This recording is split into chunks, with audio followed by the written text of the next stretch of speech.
Well, hello, and welcome to the Tea with Tea. Today, I'm going to talk about choosing to stay happy despite the traumatic and negative experiences you've been through. The way I grew up was traumatic, to say the least, and it shaped the way that I saw life, the way that I saw reality.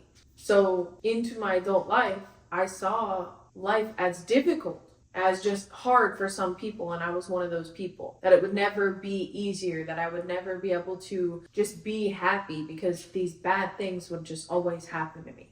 But I've realized that it's all in your mindset. It's all in the lens that you choose to see life through. And despite the bad, traumatic, negative things that we go through, we can still choose to be happy despite that. I actually posted a video about this, and a couple people commented saying, how could you be happy when, you've been through XYZ, multiple different things. And someone even said, I choose to be grateful, but there's no happiness when we're on the brink of genocide. Which I understand where they're coming from, because I felt the same way for most of my life. Like, this is something that I'm just coming into, that I'm just learning, that I'm just implementing into my life. Despite the abuse that I experienced mentally, emotionally, and physically, I still choose to be happy despite it. And sometimes in spite of it. Like, oh yeah, the people who were supposed to love me and care about me the most didn't. So in spite of that, I'm going to be successful.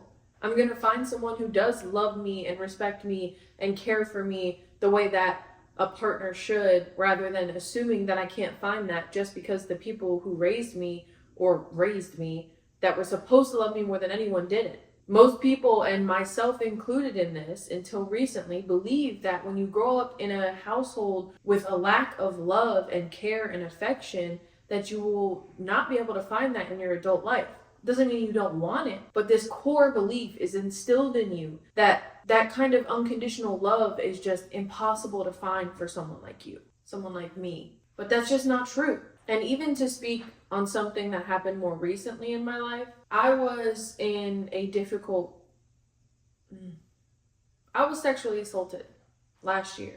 And don't come for me, but I didn't do anything. I didn't press charges. I just left the situation and never looked back. And don't get me wrong, I live with that every day, because who knows if that person is doing the same thing to other people. But the way the situation was, I didn't feel comfortable enough to face a court, a judge, a jury on if I was truly sexually assaulted, or if because I was a bit intoxicated that I asked for. I just was not prepared to deal with that situation. So I made my decision not to pursue any action against that person and just let it be, and never look back. I have now changed my whole perspective on things like that. I also now own a firearm. So these kinds of things will be easier to deflect in the future. But I don't look at that situation and say, oh my God, see, this is just more proof that bad things will always happen to me. No, I look at it as a lesson. Because not only did that happen to me, but I was actually in the company of someone who swore to protect me. They were like, you never have to worry about being in danger around me. I will always protect you. And yet this happened with them. They were just too drunk to realize what was going on. And then once I told them what was going on, I don't even want to get into it. It doesn't even matter, because I've already worked through it. I've already felt the pain and the sadness from that experience, because not only was I sexually assaulted, but I lost a friend, someone who I thought was a friend, along the way. So I've already mourned that experience. I've already, dealt with that and moved on. And instead of looking at it as this just negative thing that confirms that negative things will always happen to me, I used it as a lesson to better recognize red flags in people, for one. For two, to better equip myself to defend myself in situations. Because up until that moment, I didn't realize that I was a freeze person. In like the fight, flight, or freeze, I freeze. But I didn't have any way to defend myself. I was in a place where the door's locked from the inside, so I had no way to exit without this person allowing me to leave. So I was in this survival mode of, how do I best deal with this and be able to escape? But if I had been equipped with a firearm at the time, then that situation probably would have never happened to begin with. But this is where your perspective comes in. You can look at it as just, oh, poor me, these bad things always happen to me. Or you can look at it as, this is teaching me something. This is teaching me that despite my efforts to change my perspective on the world and try to see it as more of a loving and happy place, that's not what the world is filled with. And obviously I've known that because I grew up in a world that was not very happy almost ever. But it was like a reminder that, hey, I know you want to change your perspective and be happier and choose to see life and reality as something good and happy. But remember that you always need to be aware and prepared. So now I am. But not just that, it was teaching me that, yes, you want to find true love. You want to find someone who will truly care for you and love you and take care of you and protect you. But you can't ignore red flags because of it. My point is, yes, you may want to change your perspective on life and what you are able to have or achieve, but still be aware that not everything or everyone will align with that. You can't choose to ignore that because you're getting a temporary version of what you want. A lot of times people will present themselves as exactly what you want, but they really aren't that. Even situations, opportunities, they may seem that they're exactly what you want, that you ask for, but you have to listen to your intuition. Your intuition will always tell you, this is not right.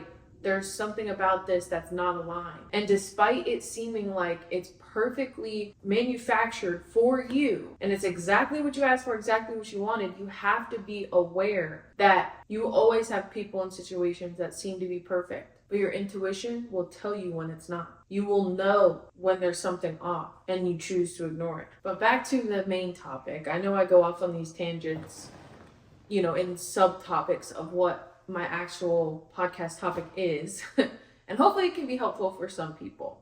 But my point to all this is that despite the negative things that happen, you have to choose to find the happiness in it, to find the lesson in it. Because that's the thing. In any situation, and I've said this before, there is either a lesson or a blessing, or both. And in my case, I see that most recent negative situation as a lesson and a blessing. Because not only did I learn quite a few different things, but I also had something removed from my life that was only bringing me down. And it honestly affected me for months after that. Like 2-3 months. I wasn't working out as much. I wasn't eating as well. I wasn't losing weight anymore, which I'm still working on. And I kept on these negative thought patterns. I stopped progressing mentally, spiritually, and physically, all because this one situation affected me in a way that I didn't realize until I sat with it, cried, worked through it, got upset, felt the feelings, allowed myself to feel the feelings, addressed why I felt that way about it, what I could do to prevent this kind of thing in the future, and then let it go, moved on.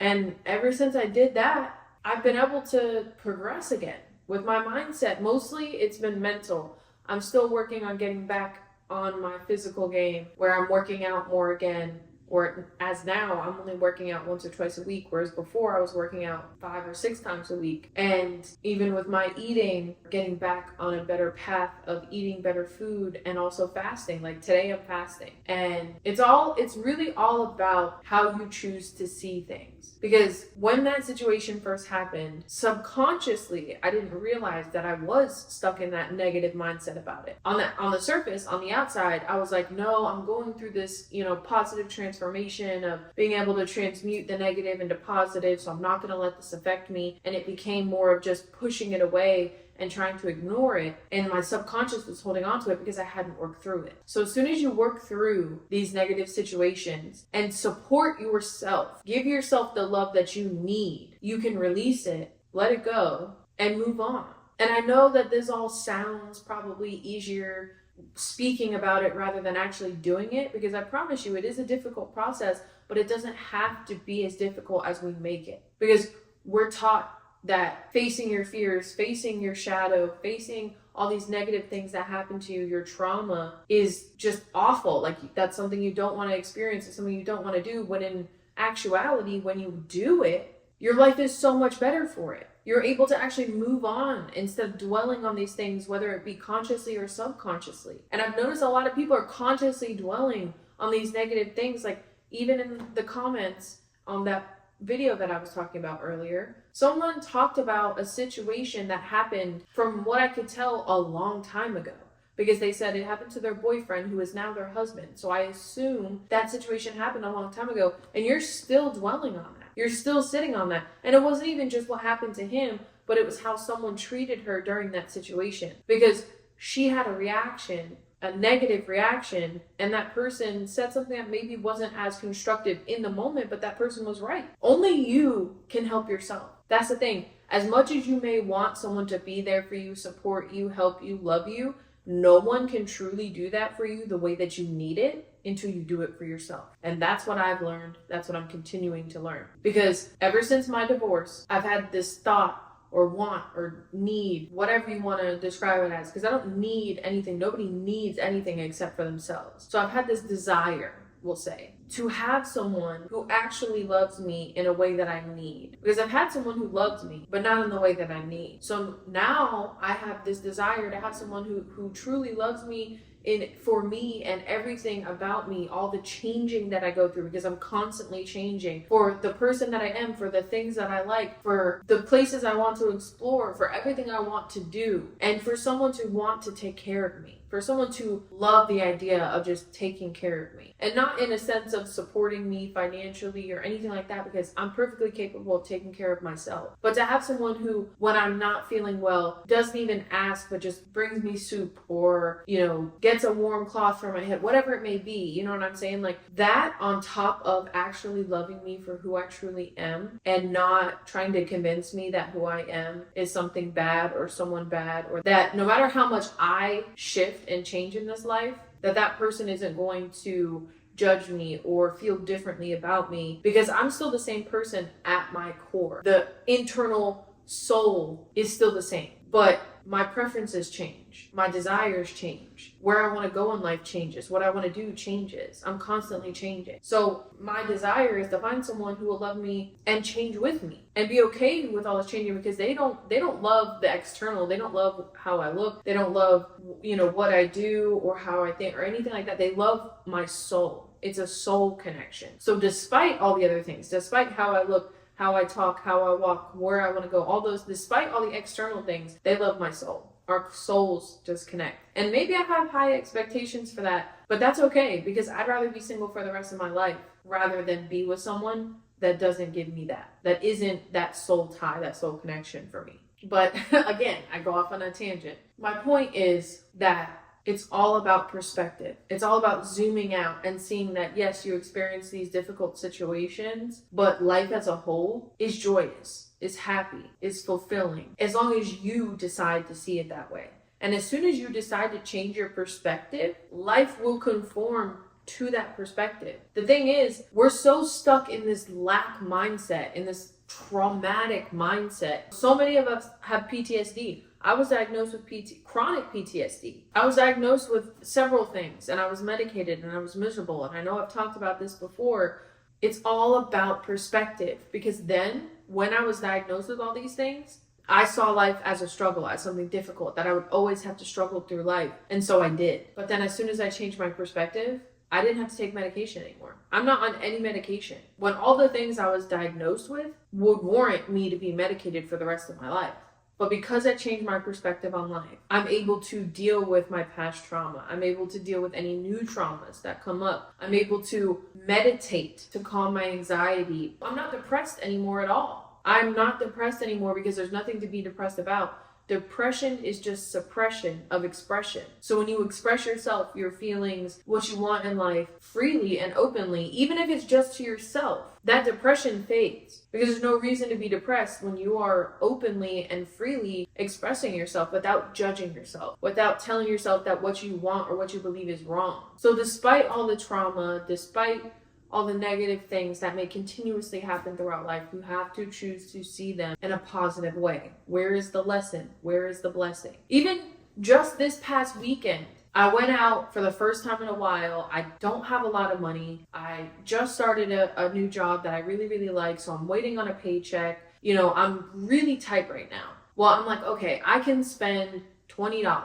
So I can have 2 drinks, because 2 drinks plus tip, $20, right? So we go out. I was so proud of myself because I only had 2 drinks and we all had a good time. I'm driving all of us home. We drive past an accident and a piece of shrapnel goes into my tire. And my tire pressure light comes on. As soon as I get out of my car, given the tire that was going flat was the passenger rear tire, as soon as I open the door, I hear tire going flat.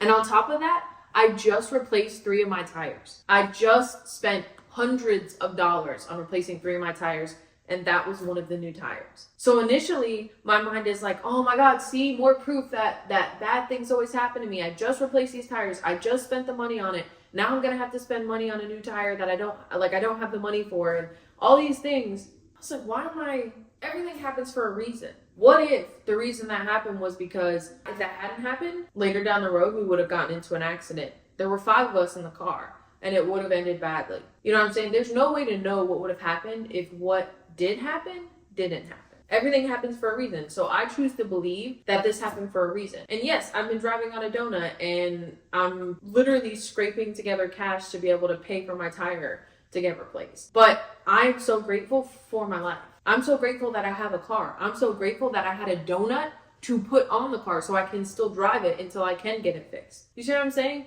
It's all about perspective. And not only that, I am so grateful that it happened with other positive people around, because you know what we did? We hung out. One of the friends in the car, she had her boyfriend come and help us put the donut on. You know what I'm saying? So it's like, you have to look at every situation from a positive perspective, because just as easily as I'm seeing it as positive, I could have seen it as negative. Just like how I started saying how my initial thoughts were, this sucks pretty much. But immediately I'm like, why am I choosing to think that way? Because that's what I was programmed to think growing up. But I'm not that version of myself anymore. I'm the version of me that sees every situation, good or bad, as positive or even just neutral. Just, this is happening and it is what it is, and I'm not going to be upset about it, because why am I going to choose to feel these negative feelings when I can choose to feel positive ones? And I thought for so long that because negative things happen to me, I had no choice but to feel negatively. But that's just not true. You choose your feelings. You get to choose what feelings to keep, I guess I should say. Because all these feelings and emotions will just come up and you can't control that. But you get to choose what emotions you focus on, what emotions you release, what feelings and thoughts you keep and release. You get to choose that. And even someone commented on that video saying, you know, I have bipolar disorder, so I don't get to choose my happiness. Well, yeah, because that you believe that. I was diagnosed with borderline personality disorder, and I felt like I couldn't choose my happiness. Like I had no choice but to be unhappy, because I have this mental disorder that messes with my emotional regulation and the way that I interact with people and the way that I perceive things. Now, I don't struggle with any of that. Myself and my most recent psychiatrist both believe that that was a misdiagnosis. It was all environmental, because of the environment I was in, because of the mindset that I had. Now I see everything as positive, and I choose to be happy despite the negative things, despite the fact that I don't have my own place, despite the fact that the maintenance on a car is hundreds to thousands of dollars that I struggle to get, you know what I'm saying? Like, there are so many things that I could choose to be negative about in my life. And I choose not to be, because why? Why do I want to feel negative? I don't. Why does anyone want to feel negatively? They don't. They choose to, because of their programming, because of their trauma, because of what they've been taught, because of what they've been through. Whatever the reason may be, you choose to feel negatively, and you can choose to feel positively. Just like right now, I said I'm fasting today. My stomach is like, bro, give me food. And I'm like, no. And I could choose to feel like, oh, why do I feel this way? Or I could choose to binge eat at that because I feel so hungry. But no,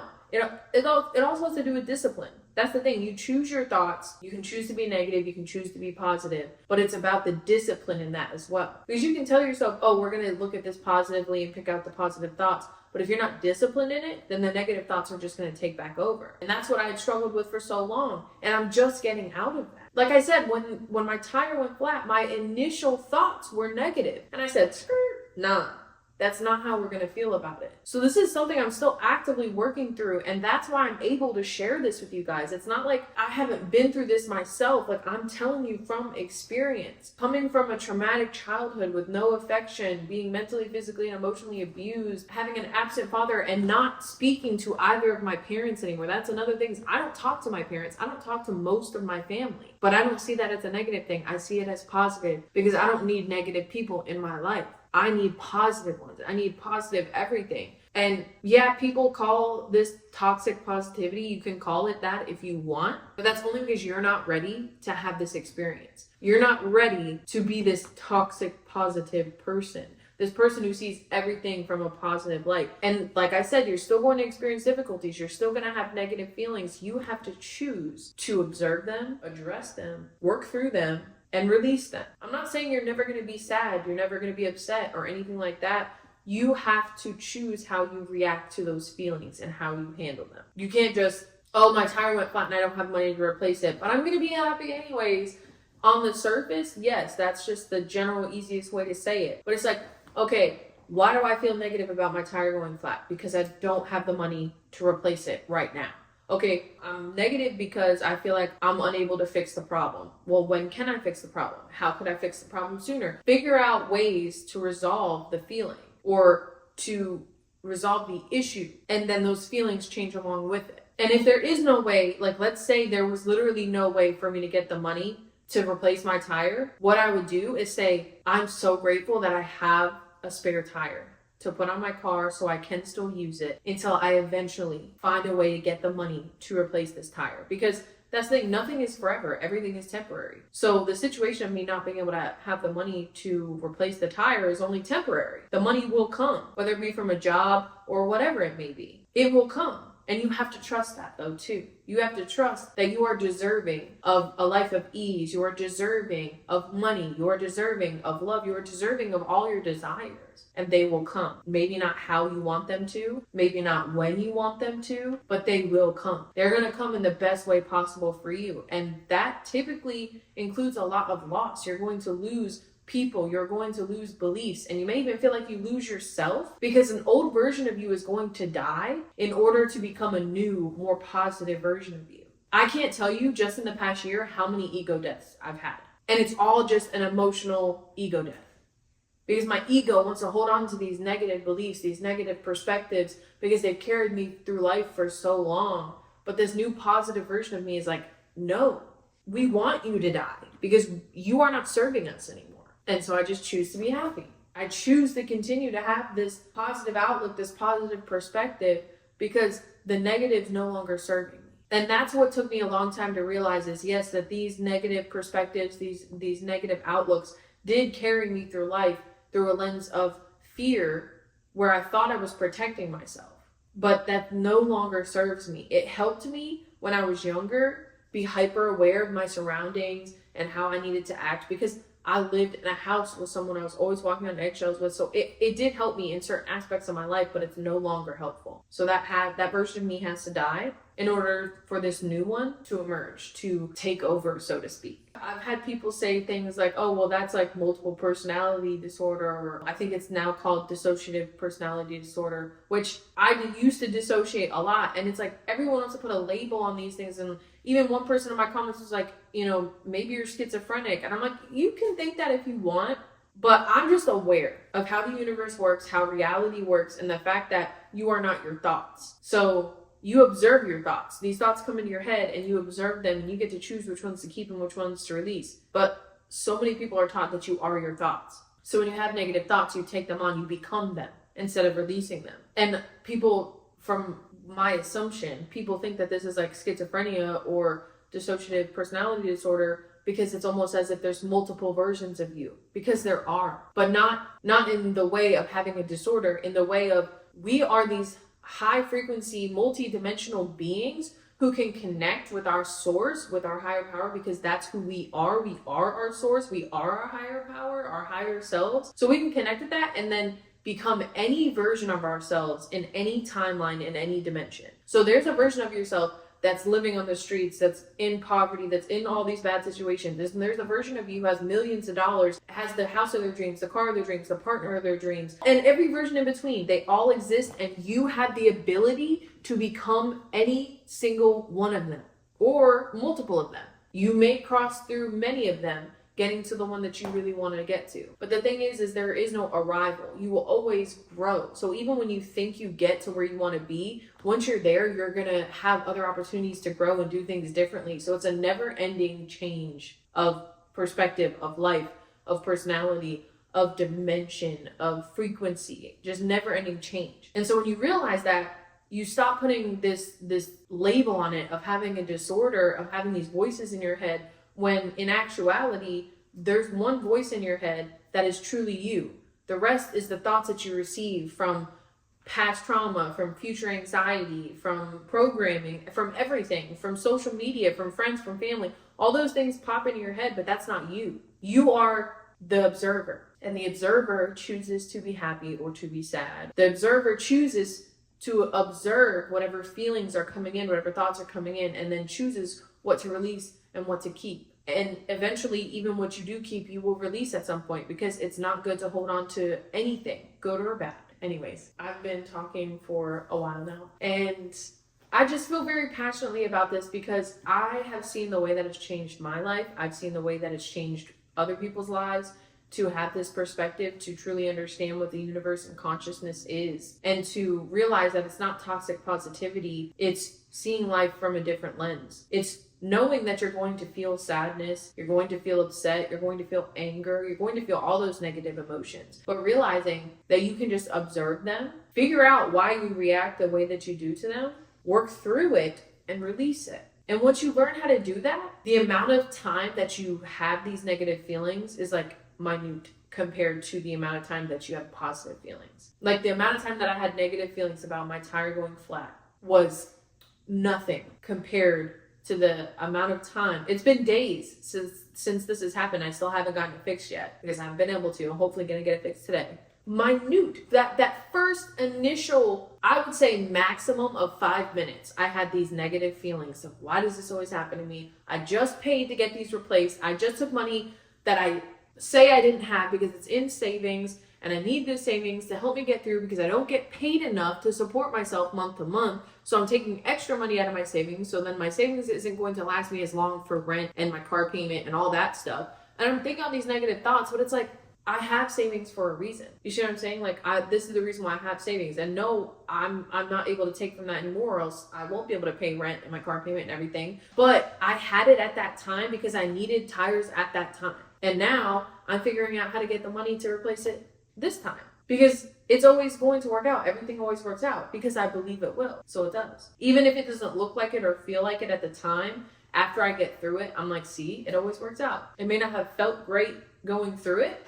It may not have been easy, but it always works out. Anyways, I don't know if any of this made sense or if I'm just and nobody's gonna understand, but it doesn't matter because I don't do this to be understood. I do this in hopes that even just one person will hear what I have to say and it will affect them. It will change their life in some way. It will change their perspective, even in the smallest way. That's all I want. That's why I do this, because me not having support throughout my spiritual journey, throughout my personal growth, has made the process a lot longer, a lot more difficult, and taking me a lot longer to get to where I'm at now. And I still have so much more to go. I mean, I'm constantly going to be growing. But I would just love to be even the smallest amount of support to anyone going through their spiritual or personal growth journey. I want to be able to help you change your perspective and see life differently, and that know that even though someone like me who's been through traumatic things just like everybody else is able to change their perspective and live a happy life despite all of that you can too. Everyone can. You just have to choose to change your perspective, to change your beliefs, to regulate your nervous system, to be able to receive your desires. Because you can want whatever in the world that you think that you want, but when your core belief is that I'm not deserving of that, I'm not good enough for that, whatever it may be, then you're never going to get it. I've said this in previous videos too. It all starts with self-love. If you don't love yourself and believe you're deserving and that you're enough, nothing is ever going to come to you the way that you want it or what you actually want. Everything will be difficult because you believe in it. So love yourself. Change your belief systems, regulate your nervous system, work through your trauma, and choose to be happy despite everything else, okay? Well, I love you, love yourself, and let's grow together.